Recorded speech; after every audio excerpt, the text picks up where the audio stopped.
اصل میں نماز کو بھی اس لیے مشکل کر دیا گیا کہ ہمیں اصل میں ہمارا قصور یہ ہے کہ ہم بچپن میں نماز ماں سکھا دیتی ہے، باپ سکھا دیتا ہے، بڑا بھائی سکھا دیتا ہے، بڑی بہن سکھا دیتی ہے، وہ بچپن میں نماز رٹ لیتے ہیں ہم، کیونکہ ہماری زبان عربی نہیں، نماز عربی میں ہے، اس لیے ہم جب ساری زندگی مصلی پہ کھڑے ہوتے ہیں تو وہ بچپن کی جو رٹی ہوئی ہوتی ہے نا، بندہ جتنے مرضی مشکلات میں چلے جائے نا، دو کا پہاڑا نہیں بھولتا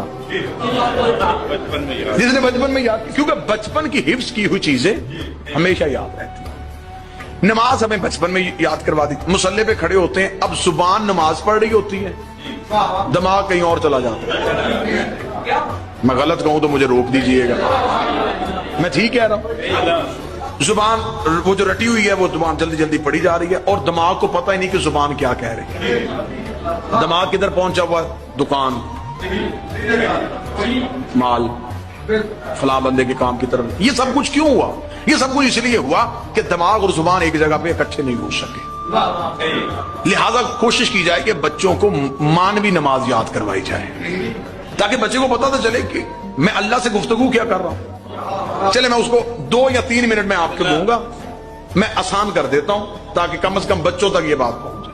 یہ جو تکبیرۃ الاحرام ہے نا، اللہ اکبر کہنا، یہ کس بات کی علامت؟ کہ میں نے دنیا کی ہر چیز سے ہاتھ اٹھا لیا۔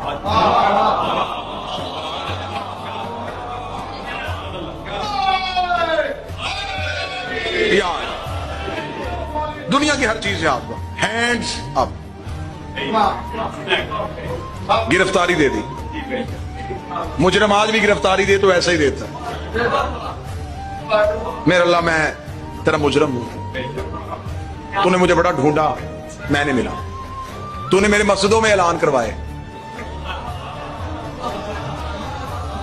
کہ اپنے گھر واپس آ جا، میں نہیں آیا، آج میں گھر واپس آ گیا ہوں، یہ میں نے ہاتھ اٹھا لیا۔ اب اللہ اور بندے کی گفتگو شروع ہو گئی۔ خدا نے کہا تو جس کے پاس آیا اسے جانتا ہے کہ کون ہوں میں؟ بندے کہا الحمدللہ، رب العالمین، تو عالمین کا رب ہے، تجھے میری طاقت کا اندازہ ہے؟ مالک یوم الدین،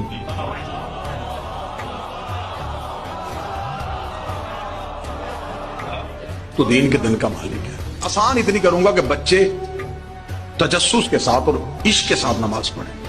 ایاک نعبد، مالک یوم الدین، تو قیامت کے دن کا مالک ہے۔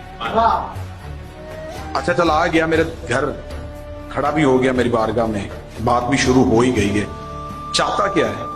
ایاک نعبد، کس بات سے؟ ایاک نستعین، کیوں؟ اہدنا الصراط المستقیم، میں تیری عبادت کرنا چاہتا ہوں، تو میری مدد کر۔ کس بات سے؟ اہدنا الصراط المستقیم، تجھے پتا وہ رستہ کن کا ہے؟ صراط الذین انعمت علیہم، اگر میں تجھے ان کے رستے پہ لے جاؤں تو تو ادھر تو نہیں جائے گا، غیر المغضوب، تجھے پتا ہے وہ کون ہے؟ علیہم ولا الضالین۔ خدا کہتا بڑی اچھی باتیں کر رہا ہے، آیا مدت کے بعد ہے لیکن گفتگو بڑی اچھی ہو رہی ہے، تیری کچھ اور سنا؟ گفتگو اچھی ہو گئی۔ خدا نے کہا اچھا، بڑا اچھا رہا تجھ سے یہ تعلق، ٹھیک ہے، تو نے جو بھی کہا ٹھیک کہا، اب جھک کے کہا سبحان ربی العظیم،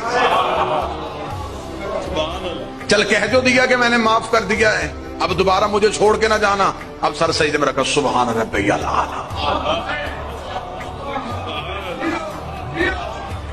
پھر تو نہیں کہیں جائے گا استغفر اللہ ربی واتوب الیہ،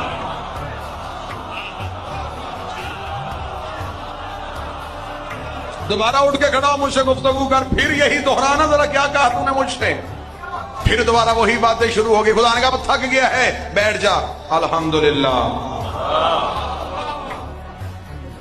اب مجھے بتا عقیدہ تیرا کیا ہے؟